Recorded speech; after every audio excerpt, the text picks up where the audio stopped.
आज बिहारियों को कुछ याद करवाने आए हैं और बतलाने भी। याद करिए वह कोरोना का दौर और उसमें दहाड़ता हुआ एक नवयुवक। जिस समय बड़े बड़े नेता और बड़े बड़े राजकुमार अपने घरों में रहकर कोरोना से प्रिकॉशन ले रहे थे, वहीं पर एक साधारण बिहारी अपना 500 वाला माइक लेकर सरकार की विफलता को दिखा रहा था, ताकि सरकार की विफलता के कारण कोई आम आदमी का जीवन लीला समाप्त न हो जाए। वह अस्पतालों में जाकर उसकी कमी दिखाकर सरकार से वहां पर सब कुछ सही करने का मांग करता हुआ पत्रकार को कहीं भूल तो नहीं गए। एम्बुलेंस पर खड़ा होकर चिल्लाकर आम जनता की आवाज को सत्ता में बैठे राजकुमारों के कानों तक पहुंचाने वाला उस पत्रकार को त्याग तो नहीं दिए। जिस समय शमशान घाट पर लकड़ियां कम पड़ गई थी, लोगों में इतना डर का माहौल था कि घर से निकलने का जोखिम भी नहीं उठा पाते थे।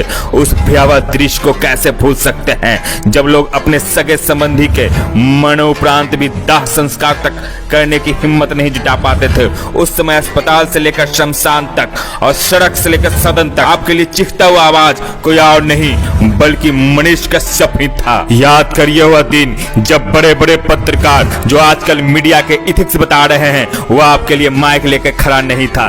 स्मरण करिए मधुबनी नरसंहार, जहां बड़े मीडिया शांत थी, वहीं सच तक वाले मनीष कश्यप के माइक पहुंची और उस नरसंहार में क्रांति आ गई और दोषियों को सजा मिल गई। जरा याद करिए पटना सिटी का जहरीली शराब कांड, जिसमें 5 लोग मरे थे और इंसाफ नहीं मिली थी, वहां पर खड़े होकर आवाज उठाया और दर्जनों अपराधी गिरफ्तार हो गए। कुछ याद है या भूलने की बीमारी है? याद है कैसे एक गरीब पत्रकार जिसे मीडिया का इथिक्स मालूम नहीं है, बार बार आपके लिए आवाज उठाया, आवाज बना, जिसे लोग एग्रेसिव आवाज भी कहते हैं। वह बार बार आपकी आवाज सदन तक पहुंचाने के लिए अपने आप को आग में झोंक देता। बिहार में कोई भी घटना हो, दुर्घटना हो, जहां इंसाफ नहीं मिलता, वहां से सिर्फ एक ही आवाज आती, मनीष कश्यप को बुला दो। चाहे वह किसी अपराधी के द्वारा किया गया हत्या हो, चाहे वह भ्रष्ट तंत्र के द्वारा किया गया भ्रष्टाचार हो, छात्रों की हक की बात हो, यही 500 वाला माइक ले जाकर आपको बार बार इंसाफ दिलाया। जो भूल गए आप उस मनीष कश्यप को, अगर भूल जाइएगा उस मनीष कश्यप को, तो आने वाला कल में आप राजनीति पार्टियों का गुलाम बनकर रह जाइएगा। अगर भूल जाइएगा उस मनीष कश्यप को जो आपके लिए आवाज बनने के चक्कर में अपना सबक नौछावर कर दिया और अपने आप को बर्बादी के कगार पर लाकर खड़ा कर दिया ताकि बिहार बर्बाद ना हो सके, तो याद रखिए फिर दूसरा मनीष कश्यप बनना उतना ही मुश्किल है जितना समुद्र में हीरा खोजना। बिहारी जनता से कुछ सवाल।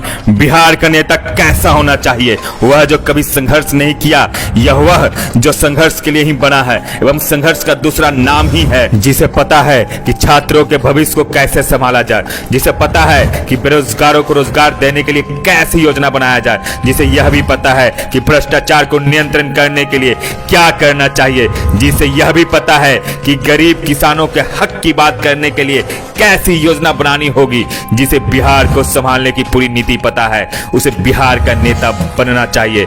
या फिर एक फेलवर क्रिकेटर जो क्रिकेट में फेल होकर राजनीति पिच पर छक्का मारना चाहता है, वैसे राजकुमार को बिहार सौंप देना चाहिए। वैसा राजकुमार जो कभी गरीबों का दर्द को समझा ही नहीं, किसान का दर्द क्या है, गरीब का दर्द क्या है, बेरोजगारों का दर्द क्या है, जिसे पता ही नहीं। या फिर उसे जिससे बिहार के नस नस का पता हो, बिहार के हर तकलीफ के बारे में जानता हो, जो बिहार के समस्याओं से अवगत हो। अगर तेजस्वी यादव को ऐसा लगता है कि बिहार में जनता उन्हें ज्यादा पसंद करती है, तो पूरे भारत में एक वोटिंग करवा लो। मैं निश्चित तौर पर कहना चाहता हूं उसमें मनीष कश्यप विजय होंगे और तेजस्वी यादव दूर दूर तक टिकेंगे भी नहीं। मनीष कश्यप राष्ट्रीय चेहरा बन चुके हैं, जबकि तेजस्वी यादव को विरासत में मिली सत्ता और विरासत में मिली वोट बैंक तक ही सीमित है। एक प्रश्न सोशल मीडिया पर घुमाया जा रहा है कि क्या एक पत्रकार और यूट्यूबर नेता बन सकता है? तो उसका उत्तर है, जब बिहार में भ्रष्टाचारी, बलात्कारी, हत्यारा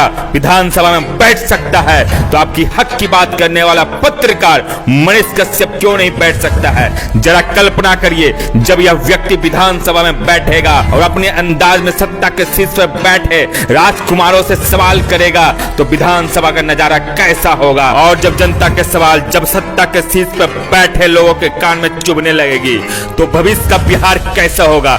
आपके कल्पना मात्र से ही आपको एहसास हो जाएगा कि बिहार को मनीष कश्यप की आवश्यकता है या नहीं।